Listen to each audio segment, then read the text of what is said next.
It's almost! He's done it again! Unbelievable!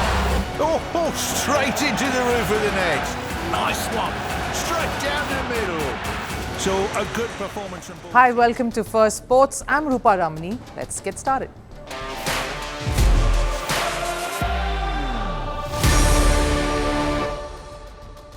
Right, on the show today, we look ahead to the Chennai and Kolkata battle at the Indian Premier League. Two champion sides who have struggled this season. If Chennai is just not able to find its mojo yet, Kolkata and their new skipper is having a bit of a war of words with their own pitch curator at home. Will the homesick Ajinkya Rahane get a friendlier track in Chepauk? Lot more cricket heading your way. Pakistan ace pacer Hasan Ali has made a bold statement that viewers will be drawn to PSL rather than the IPL this summer. Is that even possible, especially when Pakistan has stumbled as cricketers on the international stage? I'll get you the numbers as well. And Rajasthan seems to find it hard to get going. Their stand-in skipper this edition, Riyan Parag, in fact, lost his cool last night. What did he do and what's actually the reason behind his flare-up? More on the show, but first, a look at the headlines on Sports 360. We'll start with cricket. The International Olympic Committee confirmed that 6 men's and as many women's teams will take part at the Los Angeles Olympics in 2028. The event will be played in a T20 format. The qualification criteria is yet to be finalized. The sport will return to the Olympics for the first time since 1900. And staying with news from the Olympics, women's football event for the LA Games has been extended. 16 teams will take part from the usual 12. That's to be done in 2028 as well. The men's competition will shrink from 16 to 12. The tournament will also see more female participation than male athletes for the first time in the history of the Games, with 50.7% core quota reserved for female athletes. On to the football world. Barcelona beat Dortmund 4-0 in the first leg of their UEFA Champions League quarter-final clash. Rafinha scored the opening goal. Robert Lewandowski scored a brace to make it 3-0 for the Spanish Giants. Lamine Yamal found the net in the 77th minute to seal the game for Barcelona. In tennis, former world number 1 Novak Djokovic has been knocked out of the Monte Carlo Masters. The Serb suffered a straight-set defeat to Alejandro Tabilo. In another match, second-seeded Carlos Alcaraz escaped a nervy round of 32 battle. The Spaniard lost the first set to Francisco Cerendulo, but bounced right back to win the match 3-6, 6-love, 6-1. And summing it up with news from chess, India's Arjun Erigesi played out a draw against world number 2 Hikaru Nakamura in the quarterfinals of the Freestyle Chess Grand Slam Tour. The duo will face again in the second leg with a semi-final spot at stake. World number 1 Magnus Carlsen was the only winner on the day as he beat Nodirbek Abu Satarov.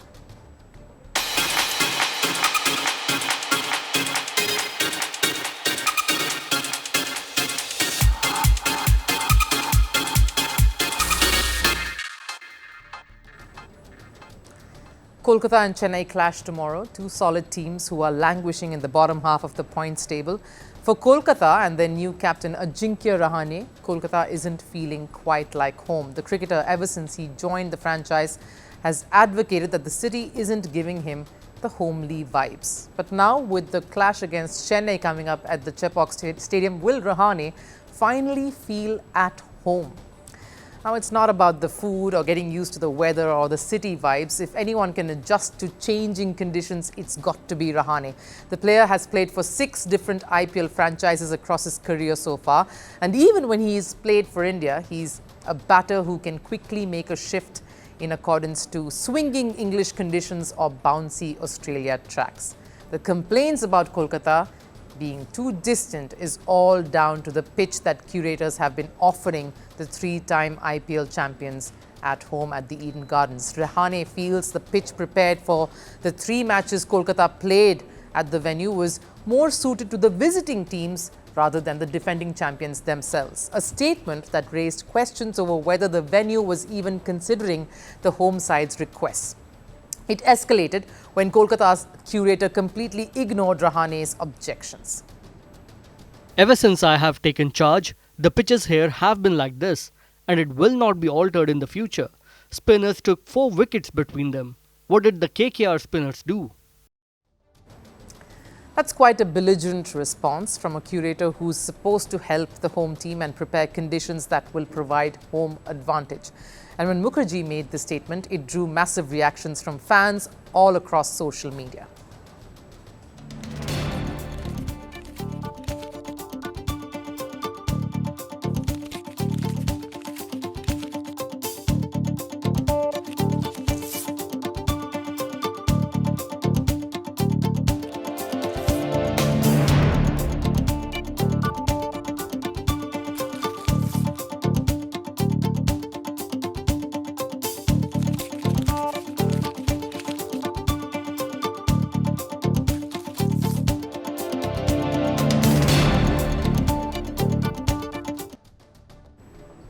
Following the backlash, the curator tried to do some damage control, saying he's ready to make a pitch that will suit the home side.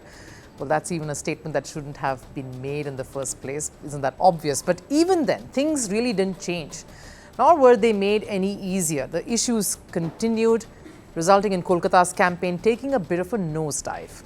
Out of the 5 matches that they have lost thrice and have only won 2 games. 2 of those losses, in fact, came at home, where they played 3 matches.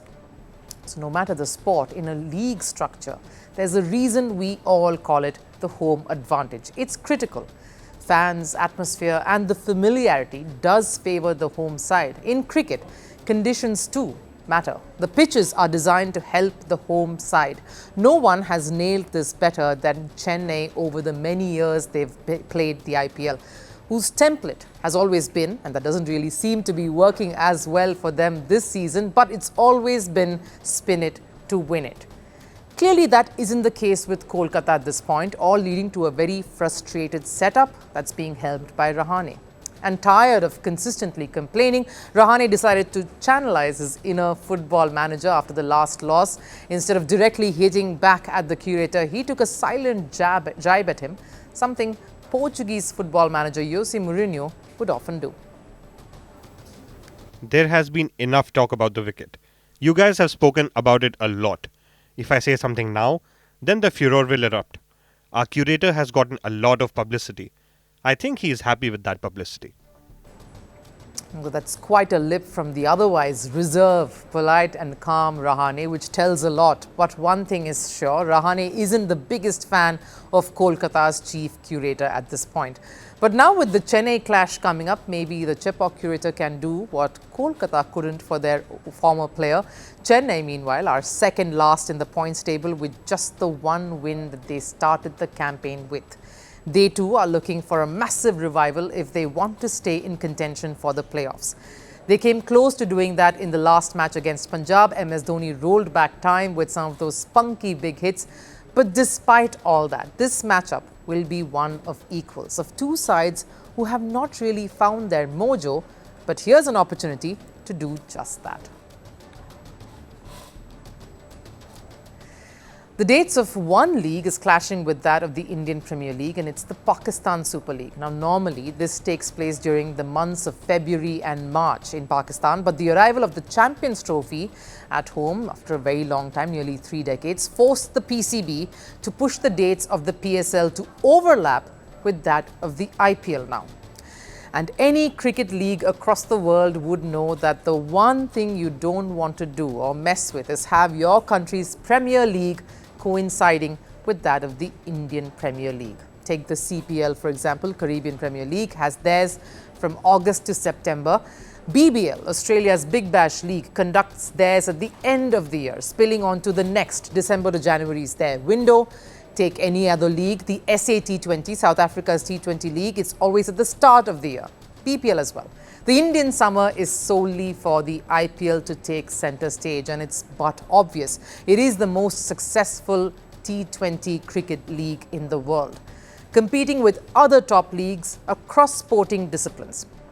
PSL has made the error of keeping theirs with the IPL, but trust Pakistan cricketers to show bravado here too. The Pakistan pacer, who's part of PSL, playing from Team Karachi, was caught making a bold statement just a while earlier, where he said that PSL can really challenge even the IPL.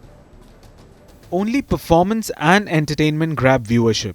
So if we perform well during the entire PSL, then viewers will leave IPL and watch us. It's all dependent on how PSL goes for us. Now, I'm all up for contests, some showmanship and healthy competition. Sport will be poorer without it. So it's always good to challenge and compete. But Hasan Ali ought to know this won't be a contest. PSL is no match to IPL, and there are various reasons for that. One, of course, is that IPL has years of experience over PSL. IPL started a long while before PSL did, so they have the years over Pakistan League. Two, the kind of player pool you witness. IPL has the best from all over the world and almost entirely current, non-retired players, unlike the PSL. You had an example of David Warner signing up recently, someone who went unsold at the IPL auction. Three, IPL has Indian players, something PSL doesn't, and it won't till relations between the two countries do not mend politically. Indian players are the biggest draw, and a league without that won't be really able to match up to a league such as the IPL, especially on the basis of broadcast, viewership, sponsors, and of course, crowd engagement. 4. Player salary. The top buy in the IPL this year has been Rishabh Pant, $3.1 million for him, whereas for PSL that number is at $300,000 for David Warner, the top pick. 5. IPL broadcast rights have gone for a combined $6.8 billion, whereas PSL is still at $22.5 million. So a world of difference between these two leagues. So while I appreciate the vigor and confidence Hasan Ali has, it doesn't seem like PSL will be able to surpass or even give IPL much of a challenge in terms of viewership, as Ali claims. And one additional very key reason for that is the state Pakistan cricket obviously is in. The top international Pakistan cricketers are not performing. They have lost their series to New Zealand recently.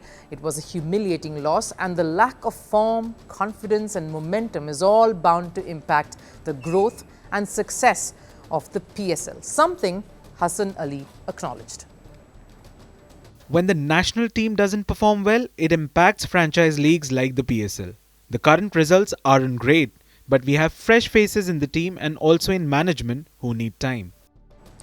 The Pakistan Super League clearly has miles to go before this tournament or players associated with it can make such tall claims. Yes, performances will always get noticed because nothing really beats hard work and doing the hard yards, but you earn the adulation and the attention world over with continuous efforts, consistent efforts that has to be put in year-round and every year at that. That's when you can truly compete and compare with the best and call it two.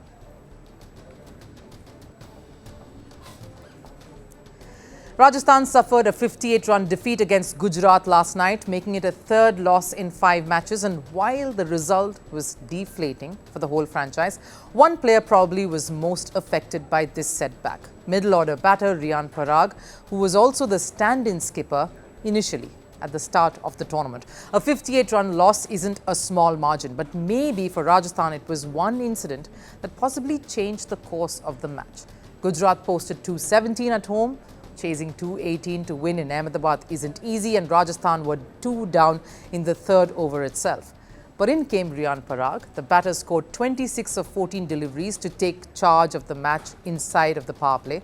And when Rajasthan looked like they could turn things around, the batter was given out caught behind. Shocked by the decision, Parag reviewed the call, but to his dismay, the TV umpire didn't find any conclusive evidence to overturn the decision, and the on-ground call remained the final verdict.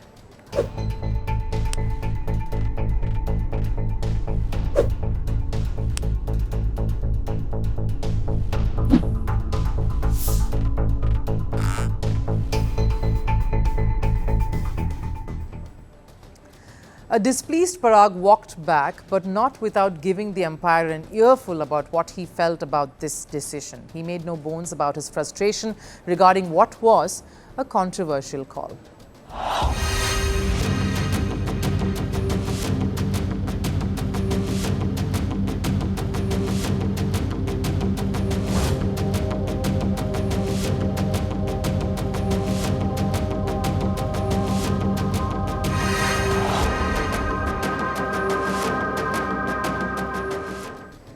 What Parag is arguing is that when the spike occurs on the screen, his bat also hit the ground. So how could the umpires really tell where the spike came from and see this evidence as conclusive without a shred of doubt?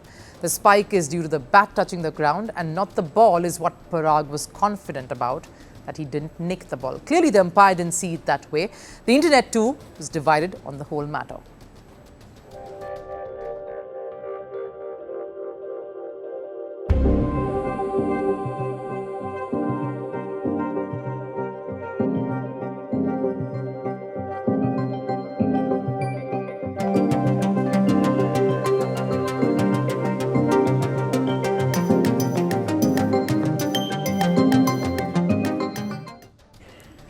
There are a couple of reasons why Parag showed his desperation and his anger, and it comes from a few reasons. One, of course, he wanted to stay on and stay the course to take Rajasthan home, especially given that he looked in good touch during that brief stay at the crease. And it is tough to say how the match would have progressed had this gone his way. But his anger isn't just over this moment. The season is crucial for Parag. For years, he's only flattered to deceive. Season after season, Parag's prowess and skills have been hailed, but he's failed to really deliver up to that. The first 3 seasons were horrid, with only 359 runs in 2019, 2020 and 2021. And yet Rajasthan bought him back, showed faith in him for a staggering $440,000. Nothing changed. Another 2 forgetful seasons with the franchise, and there were concerns that maybe he isn't serious either. He got famous for doing his Bihu dance, a folk dance form from India's state Assam, his home state. People kept trolling him for his lack of performance and his on-field antics. But the 2024 season last year changed it all for this batter. In 16 matches, the cricketer scored over 550 runs at a strike rate of 150. He was the highest run getter for Rajasthan and 3rd in the overall charts. And the domestic performances got better too. He was key in India Ace Duleep Trophy campaign, a tournament that featured some of the top guns in Indian cricket: KL Rahul, Shubman Gill, Yashasvi Jaiswal, Rishabh Pant, to name a few. He scored nearly 400 runs in 6 innings during Ranji Trophy at an average of 75, all leading to a memorable 2024-25 season, which was the reason why Rajasthan made him captain for the first 3 matches as well, till Sanju Samson, of course, could come in for the full game. And while Parag only managed to win 1 match, it proved to be a major one. It was against Chennai at Chepauk, a momentum that continued onto the next game against Punjab, but lost out to Gujarat. So this season is more than just playing and succeeding in the IPL for the 23-year-old. That's the second reason. A performance here at the biggest stage in front of some of the biggest names in the world could give him the opportunity to stay on in that Indian cricket dressing room. And with stars like Virat Kohli, Rohit Sharma, as well as Ravindra Jadeja retiring from the T20 format, it of course has opened the doors for more youngsters to step up. And Parag will have to capitalize on these chances to make it big.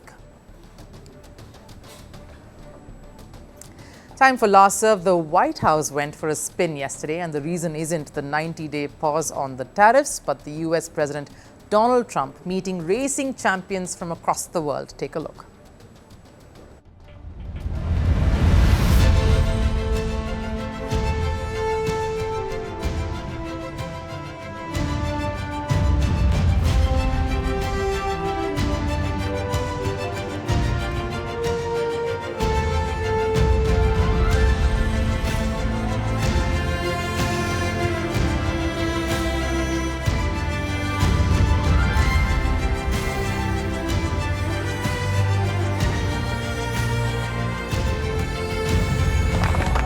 Just a celebration of racing, and it's a celebration of Roger and his great success and his life, and these incredible champions who really do what very few people can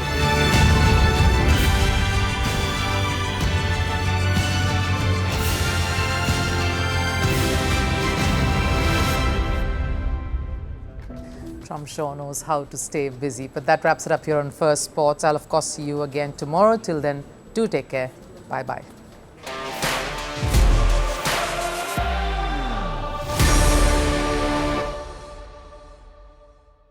Greeting you with aloha and namaste.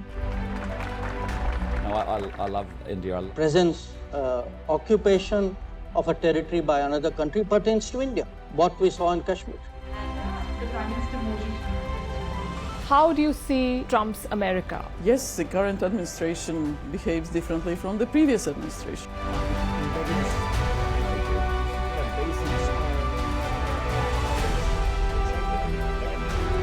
Are you saying that there are foreign powers who are trying to bring down the current government in Syria? Exactly. Bluntly, Iran, maybe Russia too. Prime Minister Modi committed to South-South, cooperation. Not over 50%. Is Ukraine prepared to pay the price for that peace? No compromises at the cost of territorial integrity and sovereignty.